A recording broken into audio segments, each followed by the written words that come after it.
Purihin ang Panginoon sa hapong ito na patuloy na ang ating Diyos, ang ating kalakasan, ang ating kagalakan, na muli tayo ay mag-aaral ng Kanyang salita at patuloy na samahan tayo ng banal na Espiritu ng ating mga puso ay patuloy na siya sa atin. At sa hapong ito, tayo po ay magbabasa ng salita ng Panginoon.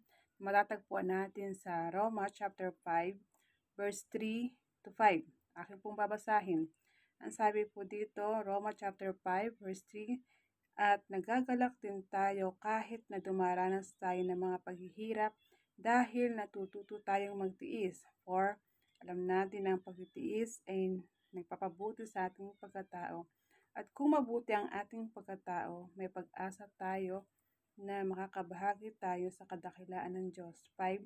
At hindi tayo mabibigo sa ating pag-asa dahil ipinadama ng Diyos sa atin ang kanyang pagmamahal sa pamamagitan ng banal na Espiritu na ibinigay niya sa atin. Tayo po'y manalangin. Aming Diyos, salamat po Panginoon sa inyong mga salita na mahayag ngayong hapon na ito, Panginoon. Patuloy niyo kaming samahan. Patuloy niyo, O Diyos, na saliksikin ang aming mga buhay at patuloy na ito'y maging gabay at patuloy na, O Diyos, na mabago ang aming mga buhay na iyong mga salita. Salamat po, Ama, purihin ka sa pangalan ni Jesus. Amen. Hallelujah. Purihin ang Panginoon. Ang sabi po dito sa Roma chapter 5, verse 3, at nagagalak din tayo kahit na dumaranas tayo ng mga paghihirap. Amen. Purihin ang Panginoon dahil sabi dito sa 3, na ang bawat isa na tayong mga Kristiyano ay maging yung puso natin ano man ang ating pagdaanan, ano man ang ating maranasan, maging kagalakan natin na hindi natin na kailangan ng isipin na ano ba itong nangyayari sa buhay natin, bakit ba nangyayari ang mga sitwasyong ito na nakakilala na ako sa Panginoon. Alalahanin natin na ito isang proseso para sa ating upang patuloy tayong gamitin, patuloy tayong baguhin ng Panginoon. Bawat Kristiyano ay dumadaan sa gantong paghihirap ng ating paglilingkod. Kaya wag nating isipin na ito'y pagsisisi, kundi maging kagalakan. So, nagagalak din tayo kahit na dumaranas tayo ng mga paghihirap. Amen. Ang sabi daw dito, para daw po dahil natututo tayong magtiis. Sa buhay natin, marami na tayong bagay na tiis. Sa buhay na tayo nasa mundong ito na puro kasamaan, natitiis natin ang mga bagay na ito. Pero yung buhay natin na naglilingkod at nakakilala na sa Panginoon, yung salita niya sa ating mga buhay ay patuloy na maghari sa atin at patuloy nating magamit.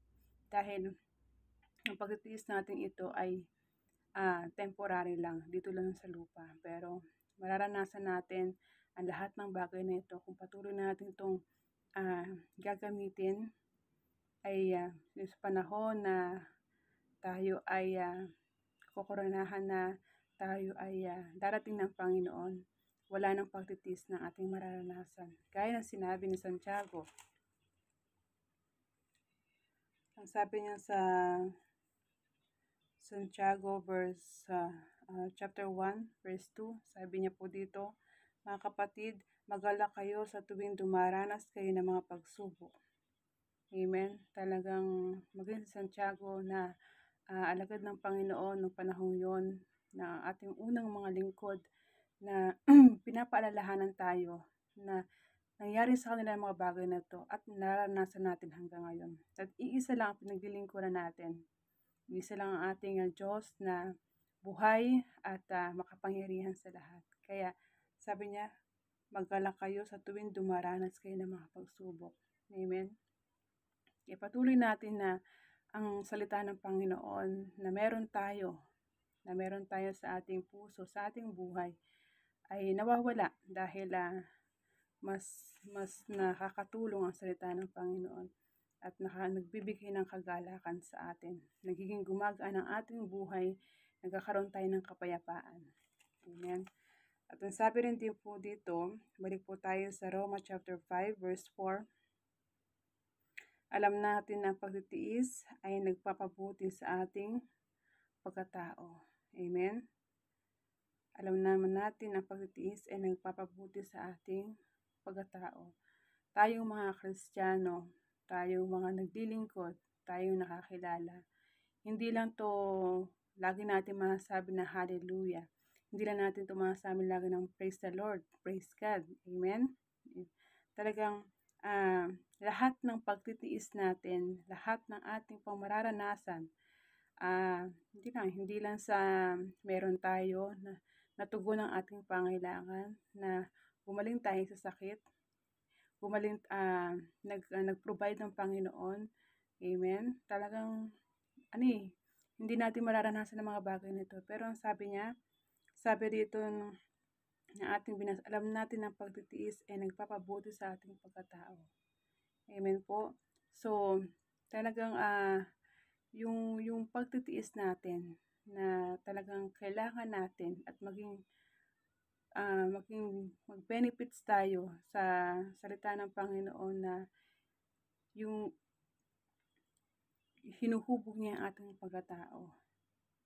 Patuloy na makita sa atin na sa kabila ng ating nararanasan, sa kabila ng marami pa tayong mangyayari, makita ng Panginoon na ito yung anak ko na talagang andon ang kanyang puso na nagtitiis, ang puso niya na nagpapasakop at patuloy na nagsusumikap na maabot at maranasan natin ang kapangyarihan ng Panginoon.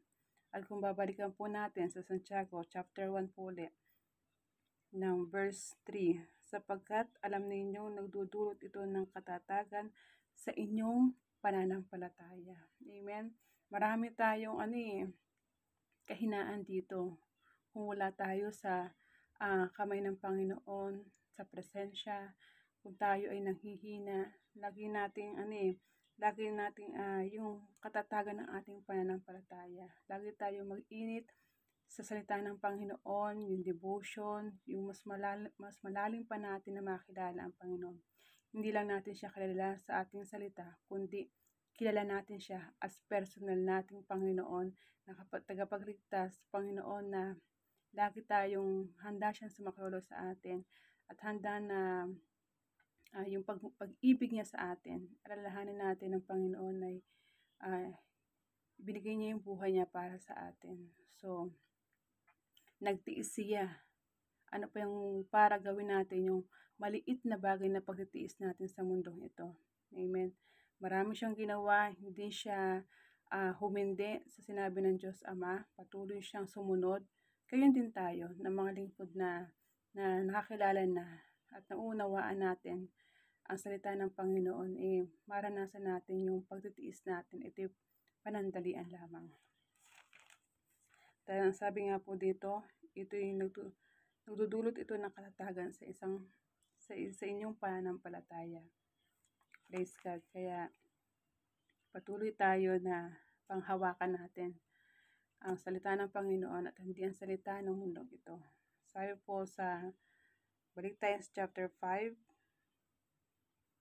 verse, sabi pa dito sa 4, alam natin ang pagtitiis ay nagpapabuti sa ating pagkatao at kung mabuti ang ating pagkatao, may pag-asa tayo. Amen? Na makakabahagi tayo sa kadakilaan ng Diyos. Mabiyaya ang Panginoon, mga kapatid. Punong-puno ng pag-asa. At kung babasahin natin sa English po, ang sabi po sa English po dito, basahin ko po sa chapter 3, verse 3, not only so, but we also glory in our sufferings. Amen. Because we know that sufferings produce perseverance. Perseverance, character, and character, hope. Amen. Yung pag-uugali natin, yung character natin. Amen. Ay makikita natin na mapapabuti ang ating pagkatao. Kaya malaking benefits ito sa ating mga buhay na hindi ito kawalan yung ginagawa natin, kung tayo'y patuloy na nagsusumikap ang bawat isa. At sa piporito, at may pag-asa tayo na makakabahagi tayo sa kadahilaan ng Diyos. Amen? Kaya looking forward tayo na mangyari sa buhay natin yung mga layunin natin na pinapagawa sa atin ng Panginoon upang maranasan natin na maging kabahagi tayo sa kadakilaan ng Panginoon, kadakilaan ng Diyos. Dito naman po tayo sa Roma chapter 5 verse 5, sa huling verse po ng ating teksto. At hindi tayo mabibigo sa ating pag-asa dahil ipinadama ng Diyos sa atin ang kanyang pagmamahal sa pamamagitan ng banal na Espiritu na ibinigay sa atin. Amen. Talagang hindi tayo mawawala ng pag-asa. Unang-una, dahil andyan ang Diyos natin na Panginoon at iniwan niya ang banal na Espiritu sa atin na kasama natin. Siya yung kasama natin at siya yung nagtutulak sa atin na lahat ng bagay at lahat ng mangyayari sa atin, sa buhay natin, sa personal, sa trabaho natin, sa anumang mga goal natin sa buhay. Lagi yung pag-asa natin, lagi nating piliin na banal na Espiritu ay maging lagi na nandiyan para sa atin. Hindi naman tayo iiwan ng banal na Espiritu at siya yung nagpapalakas sa atin, yung ating mga puso na nagiging matigas, siya yung patuloy na nag-remind sa atin. Kaya patuloy na naisin ng bawat isa na mas maranasan natin yung presensya ng Panginoon tayo habang tayo nandito at yun ang ating kagaanan at yun ang ating kasama natin sa ating mga buhay. Alalahan natin, hindi tayo nag-iisa dito. Kasama natin ang banal na Espiritu na siyang binigay sa atin ng Diyos Ama. At hindi tayo mabibigo sa ating pag-asa dahil ipinadama ng Diyos sa atin ang kanyang pagmamahal sa pamamagitan ng banal na Espiritu na ibinigay sa atin. Kaya patuloy natin na laging siya sa atin ang ating mga buhay. Kung ang buhay natin ay nasa layunin pa ng Panginoon. At yung buhay natin, ano man ang ating mararanasan, maraming pa tayong mararanasan sa buhay natin, nakakilala sa Panginoon. Ito yung isang kalakasan natin upang mas mahubog yung karakter natin, yung pagkatao natin. Kumbaga, nandun pa lang tayo sa training na to, so mas pinapakita pa sa atin ng Panginoon yung mangyayari sa buhay natin. At kung babasahin pa natin sa Santiago chapter 4, chapter 1 verse 4, kaya tiisin ninyo ang mga pagsubok upang maging ganap at walang anumang pagkukulang ang buhay ninyo. Amen. Purihin ang Panginoon sa salita, maging si Santiago, na patuloy na, sabi niya ito, tiisin ninyo ang mga pagsubok upang maging ganap at walang anumang pagkukulang ang buhay ninyo. Amen.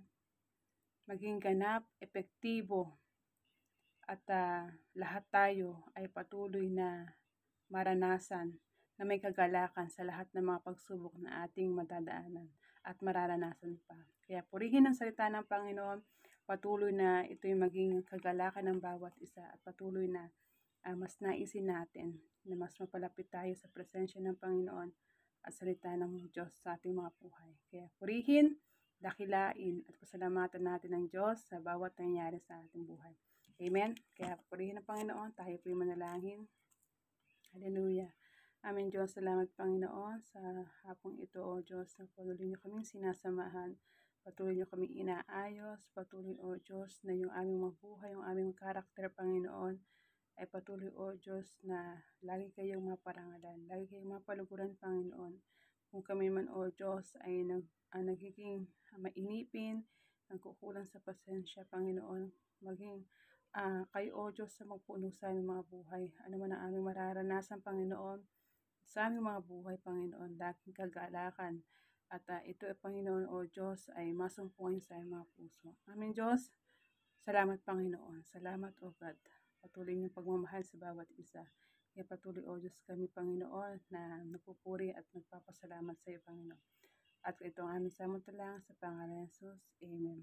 Hallelujah. Praise God. To God be all the glory, mga kapatid.